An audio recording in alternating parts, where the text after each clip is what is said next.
Sa gitna ng lumalawak na imbestigasyon sa umano'y irregularidad sa mga flood control projects, isang matapang na hamon ang binitawan ni Senator Erwin Tulfo.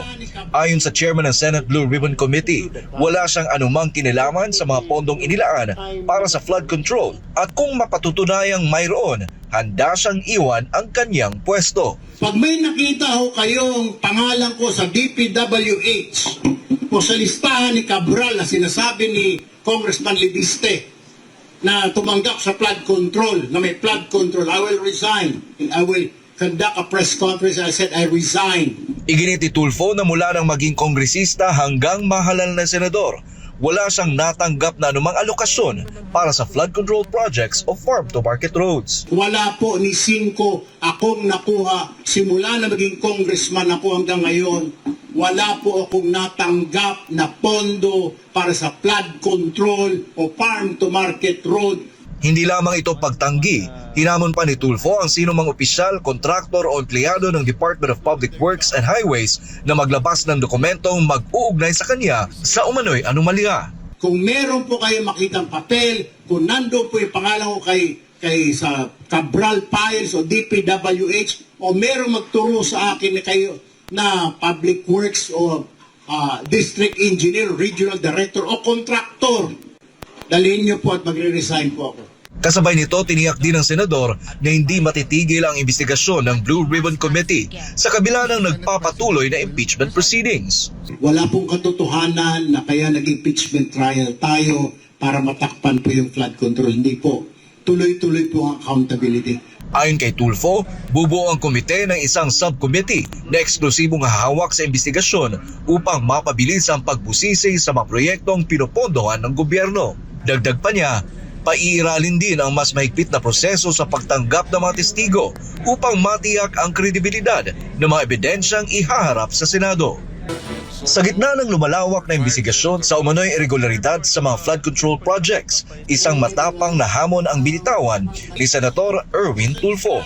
Ayon sa chairman ng Senate Blue Ribbon Committee, wala siyang anumang kinalaman sa mga pondong inilaan para sa flood control at kung mapatutunayang mayroon, handa siyang iwan ang kanyang pwesto. Pag may nakita ho kayong pangalan ko sa DPWH o sa listahan ni Cabral na sinasabi ni Congressman Libiste na tumanggap sa flood control, na may flood control, I will resign and I will conduct a press conference. I said I resign. Iginit ni Tulfo na mula nang maging kongresista hanggang mahalal na senador, wala siyang natanggap na anumang alokasyon para sa flood control projects o farm-to-market roads. Wala po ni Cinco akong nakuha simula na maging congressman ako hanggang ngayon. Wala po akong natanggap na pondo para sa flood control o farm-to-market road. Hindi lamang ito pagtanggi, hinamon pa ni Tulfo ang sinumang opisyal, kontraktor o empleyado ng Department of Public Works and Highways na maglabas ng dokumentong mag-uugnay sa kanya sa umano'y anomalya. Kung meron po kayo makitang papel, kung nando po yung pangalan ko kay sa Cabral Files o DPWH o meron magturo sa akin na kayo na Public Works o District Engineer, Regional Director o Contractor, dalhin niyo po at magre-resign po ako. Kasabay nito, tiniyak din ng senador na hindi matitigil ang investigasyon ng Blue Ribbon Committee sa kabila ng nagpapatuloy na impeachment proceedings. Wala pong katotohanan na kaya nag-impeachment trial tayo para matakpan po yung flood control. Hindi po. Tuloy-tuloy po ang accountability. Ayon kay Tulfo, bubuo ang komite ng isang subcommittee na eksklusibong hahawak sa investigasyon upang mapabilis ang pagbusisi sa mga proyektong pinopondohan ng gobyerno. Dagdag pa niya, paiiralin din ang mas mahigpit na proseso sa pagtanggap ng mga testigo upang matiyak ang kredibilidad ng mga ebidensyang ihaharap sa Senado. Sa gitna ng lumalawak na imbestigasyon sa umano'y irregularidad sa mga flood control projects, isang matapang na hamon ang binitawan ni Senator Erwin Tulfo.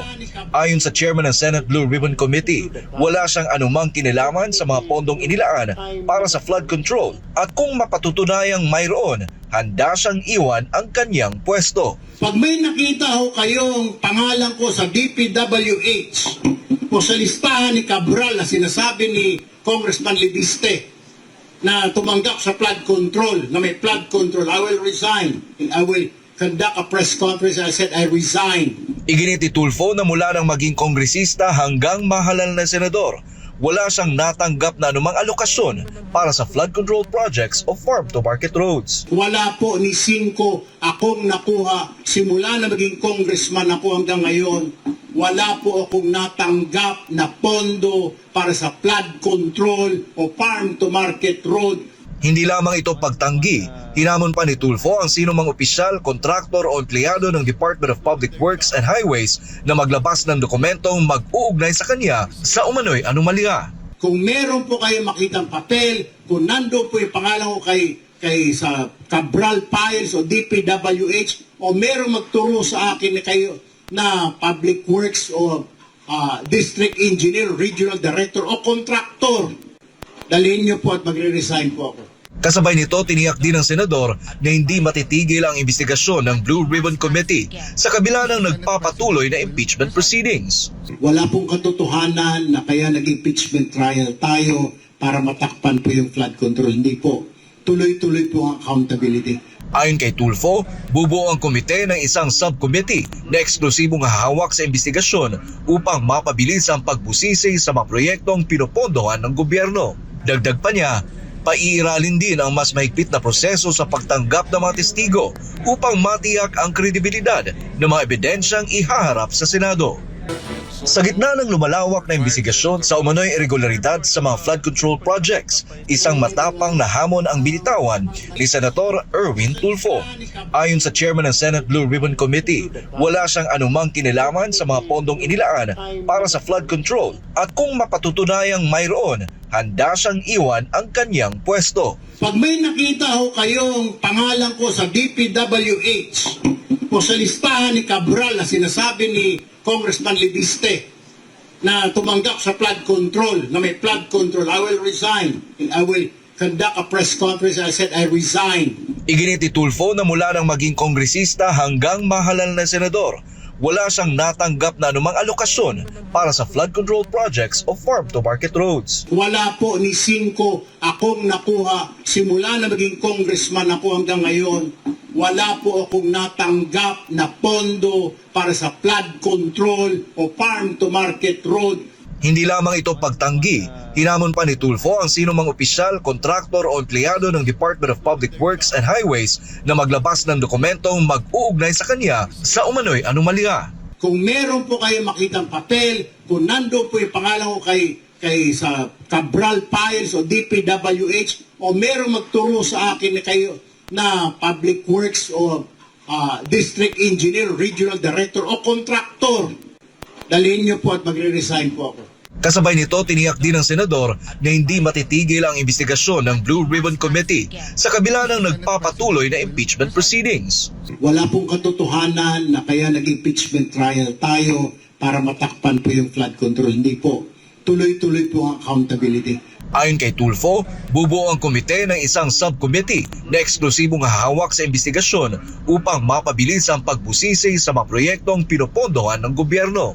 Dagdag pa niya, paiiralin din ang mas mahigpit na proseso sa pagtanggap ng mga testigo upang matiyak ang kredibilidad ng mga ebidensyang ihaharap sa Senado.